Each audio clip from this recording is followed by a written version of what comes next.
What's up, y'all? It's Shea. Welcome back to my channel. If you're a returning visitor, if you're new here, what's poppin'? Thanks for stopping by. So this video is going to kind of be more tailored towards those that are interested in law school, or maybe are already in the process of starting law school, like you're going to start law school this fall or something like that. So this video is going to be helpful to you if you're an incoming 1L and you're trying to figure out some helpful tips on how to best kind of guide yourself through the 1L year. My process was a little easier. My transition into law school was a little easier, I think, because I linked up with a soror who had, she was actually in her third year. She kind of took me under her wing, told me a good section to be placed in, actually got me placed into the section. So it was very helpful. Shout out to Lauren. I love you, girl. And she's actually one of my subscribers. So it's really cool the kind of bonds you can find, just through social media and things like that. So first off, I would say if you're an incoming student, definitely try to see if there's a way for you to find like a mentor or something like that, somebody who would be, willing to kind of help you in the, early stages of you figuring out what's going on. Because once you kind of find that person, it'll be easier for you to click to them and them kind of give you helpful tips and things like that earlier on, instead of you trying to wait till last minute to figure out like who can I find, or if you're not really the type of person to need assistance or guidance from somebody in that type of capacity, that's also fine too. Just do your thing.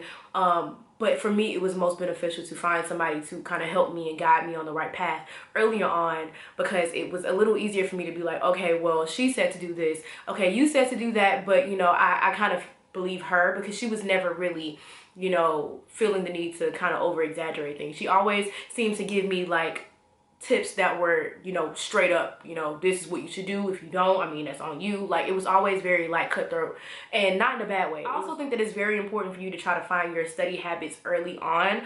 The thing about law school is it's completely different from, your undergraduate programs, even your master's programs. I have a bachelor's degree and also a master's degree, and then I decided to come to law school. I don't know what I was thinking, y'all. Like, I'm tripping. I was tripping real hard, and like now that I'm at the third year, I'm like, bro, I'm ready to be done. But, I will say that I noticed that I did have to switch up my study habits, because what happened and what worked for me in undergrad and, doing my master's program definitely did not help me in, my law school career. I had to kind of enhance on some of the things that I did, some of the methods that I had in undergrad. With undergrad, you're kind of like learning for memorization and regurgitation at that point. With law school, it's very different, because you're having to learn for, application. And that might sound a little weird, but it's like you have to learn things and be able to apply them to specific fact patterns, and not necessarily just be able to pick out certain things out of it and say, okay, this is clearly this answer because it matches. No, it's not as simple as that. So finding your study habits earlier on will definitely be helpful. If flashcards didn't work for you in undergrad, they probably won't work for you in law school. You still want to try it to see, but you want to try these things earlier on in the semester, definitely in your fall semester, to see if these things will work. And once you find what works for you, enhance on it. Once you figure out, if group study works for you, I mean, if you find people that are wanting to do group study with you all the time, go for it. If group study isn't working for you now, don't do it, the whole time, because it doesn't make sense for several people to come together and you don't have an actual understanding of the material and you try to force it. Because at the end of the day, that's like the blind leading the blind. If you don't know and the people in your group don't know, what are you teaching each other? Because it might be the wrong elements to whatever the crime is. Y'all might come to the wrong conclusions. Your analysis might be off. So you definitely want to make sure that you're setting yourself up in the best light and you're giving yourself the best opportunity. So if group study is something that's not going to work for you, don't do it. Stop it early as possible. And as a friend, either they're going to be, appreciative of your honesty, or if they're not, then you probably don't want to be around them anyway. Also, don't just try to do something just because somebody in the top 10 said that worked for them. You have to realize that it sounds great to be in the top 10, but everybody isn't in the top 10, right? You have the top 20%, you have the top 30. Like, there's so much room for people to flourish. And in law school, everybody around you is smart. Everybody knows what they're talking about. Everybody knows what they're doing. But some people are just better on that test day.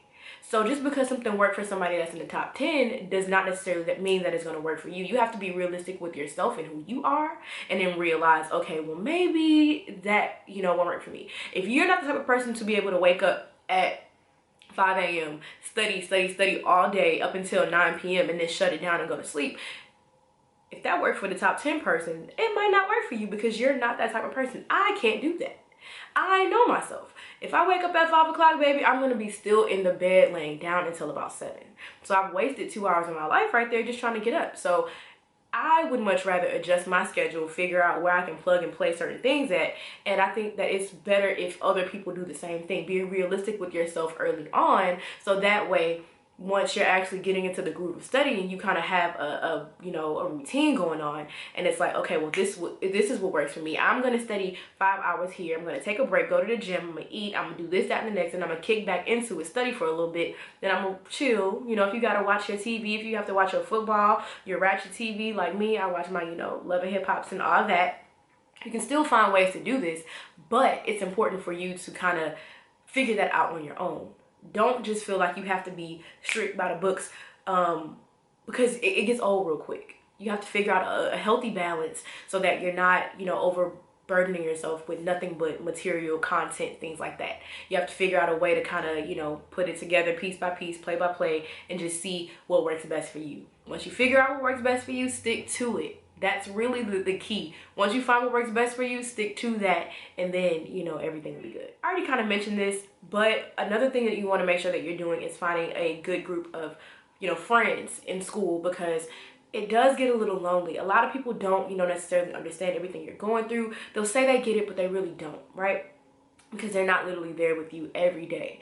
And with my class, how my school worked, I'm not sure if every school works like this, but we had classes with some of the same people like literally all day, every day. Like we would go to class at 8, we would end class at 5.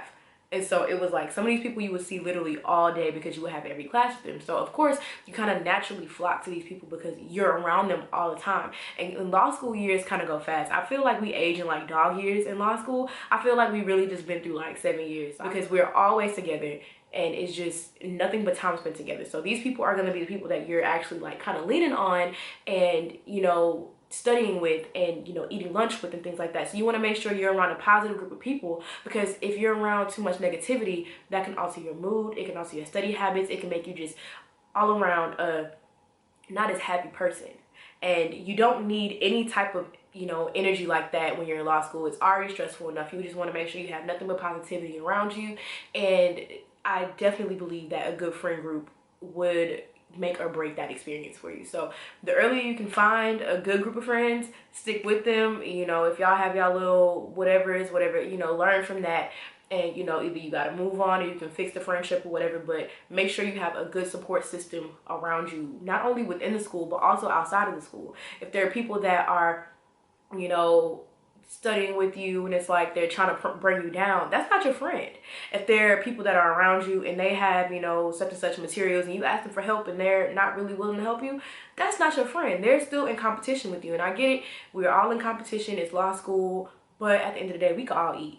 That's always been my my motto. We can all eat, because what clicks to you might not click to me, or what clicks to me might not click to you. And I mean, it's at the end of the day, it's how you perform on test day. I really don't feel the need to compete with the next person. What's meant for me is meant for me. If you can't find a genuine friend, maybe, stick to yourself until you find that person, but definitely make sure that you have a good support system within the school and also outside of the school. If you have family members that are like, you always got excuses on why you can't come, this, that, and the next, like maybe you just need to leave them alone until you're out of school, and then y'all can rekindle whatever you have. Also, you will be associated with whoever you hang out with. So if you're hanging around negativity, people around the school are going to be like, that's a negative person because her friend is negative, and so this, that, and the next. Like that's something I dealt with too. You definitely just want to watch the company you keep, because you don't ever want to be associated with negativity in all professional schools, period. Like not even just law school. Your reputation is really all that you have. And so if you're, known as being a negative person, that's going to follow you. And in these type of fields, we're based on like, okay, a lot of referrals is a good portion of your business. So if somebody knows you as being a negative person, you snap quick, you've been doing this, that, and the next, like they're not going to really want to, refer anybody to deal with you. And so you have to kind of keep that in mind. So watch the company you keep, watch the crowd that you bring, and make sure that y'all are kind of all on the same wave, because you don't want to be associated with something that you're not taking a part of. This one was very important for me. Always make sure you pack lunch, pack snacks. That way you're not having to worry about in the middle of the day, what am I going to eat, where am I going to get it from, this, that, and the next. I mean, granted, Uber Eats is a thing, you know, they have a lot of food delivery things, but it gets kind of old kind of quick. You always want to make sure that you have snacks. I had a locker, I always had snacks in it. I think I still got snacks in it, but I don't remember the code right now, so I don't know how to get into that. So I'm gonna figure that out eventually. But you always want to make sure that you do have some type of snacks on you. I used to keep like the little Belvita biscuits in my purse. I would have like chips, like whatever. I would just always have something to munch on, because it's like you never know when that hunger's gonna hit, and you don't know how hard it's gonna hit. And it's like, bro, do I feel like paying $15 for a meal right now, or can I just get through with these little snacks? So make sure you have something. It's more convenient, it's more helpful to you in the long run, because you don't have to worry about it. And then also, if your school is like mine, we have like, I think 3 microwaves for the whole student body. So down there it gets kind of hectic, and especially for like, I have long days coming up. I will be at school probably from like, I think 9 to about 7 p.m. But I only have classes 3 days a week. But for those 3 days, I'm definitely gonna pack a lunch, because I don't want to get caught slipping, period. Back to the group study thing. Minimize group study until you have actually learned the material, and you feel confident. That's just my recommendation. I learned this, I don't want to say the hard way, but it definitely hit me relatively hard because I was the type of person that, you know, people would be like, you know, come study with me, come do this, come do that. And, you know, very early on, I was like, all right, cool, I'll come. All right, whatever, I'll be there. And I slowly started to notice that in some groups, people would say certain things, and in some groups, people would say certain things. And it's just like, we not necessarily getting it. Like, this is not working. And so then I found myself, before test time, I remember the specific test, it was torts, because torts is very elemental. If you don't know the elements, you are not gonna know the material, the question. You're not gonna be able to pick the call of the question and get the right answer. So I had to really withdraw myself. I had to just be like, Shay, you need to stop being so accessible. You need to stop just being like, all right, cool, I'm gonna come study with y'all. That's not what you're gonna do. You need to stay, you know, to yourself, and you need to study and get the material, and then once you get it, go and do your group study. Treat law school like it's an actual job. Make your schedule and stick to it. That's been kind of hard for me, because I kind of, social media be kind of just pulling me, and it just be like, I don't even really be doing nothing. I just be on like Instagram and Facebook and like just looking at stuff, because, you know, people be posting crazy stuff all day. Because like at the end of the day, you really can't expect to, you know, do the bare minimum and actually come out on top. Like, that's not how it works. You can't really flourish like that in law school. It's not like that. So if you put in the work, then chances are you'll come out on top. But if you don't put in the work, I mean, whatever happens just happens. If you happen to get curved out, that's on you. If you happen to come back, cool, congratulations. You know, if you happen to do great, that's amazing. Wish I was like that, but I'm not the type of person. So I wouldn't recommend, you know, just doing whatever you want to. Make sure that you kind of just find what works for you, and again, figure that out and do that. Stick to that. Don't think that you can, in 1L year, just skip out on briefing and just automatically get it. Do your work. Like, you got yourself here. Don't kind of just fall off and be lazy. Brief, if you have to book brief, cool. If you want to write it out, cool. Don't just, you know, rely on Quimby, because sometimes them briefs be wrong. I will tell you this, sometimes, I know from experience, because I've seen it in class, sometimes them briefs will be wrong. It'll be another case that just seems kind of similar, got the same name, something like that, but it's wrong. Little key facts is wrong. And then you'll have professors that'll ask you little small stuff. Like, my contract professor would literally ask the smallest question, and it'll be like a word that was used. The case itself could be about 8 pages in the book. She'll ask you something that was on page 4 one time, and it'll be like, I don't know the answer, dog. I don't know. I wasn't looking for that. So don't get caught up. Don't be that student that's just like all over the place. Do your work, brief, figure out what's going on, actually understand what's going on. And like, if you really want to get lazier, second year is, I don't want to say second year is when you can get lazier, but second year is when you can kind of get a little more confidence.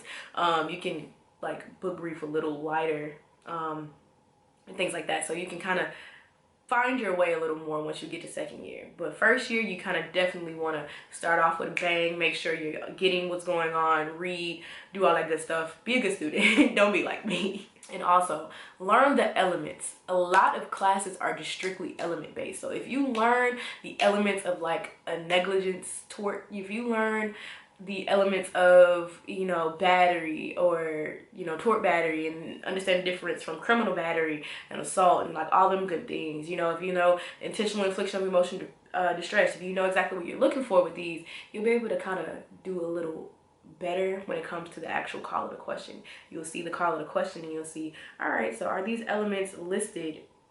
You know, is this what's here in the actual answer choices? And you can kind of do process of elimination a little easier. So if you're not understanding the elements of the crime or whatever the, you know, claim is, chances are you're not gonna be able to find it in the actual, you know, answer choices. And lastly, which is kind of most important to me, don't focus on beating the curve. You are way more than that. Especially like if you're at a super competitive school where a lot of students get curved out. Don't just put all your attention and emphasis on just beating the curve. You want to be confident in yourself and know that you're gonna come back, that you're going to be able to be one step closer to completing your degree, but you also want to put your best foot forward. Don't just be like, my goal is to be back. I don't think that's the healthiest mindset that you can have, just focusing on coming back. No, just be confident in yourself. Know that, okay, yes, I'm going to make it back. And this is how I'm going to do so.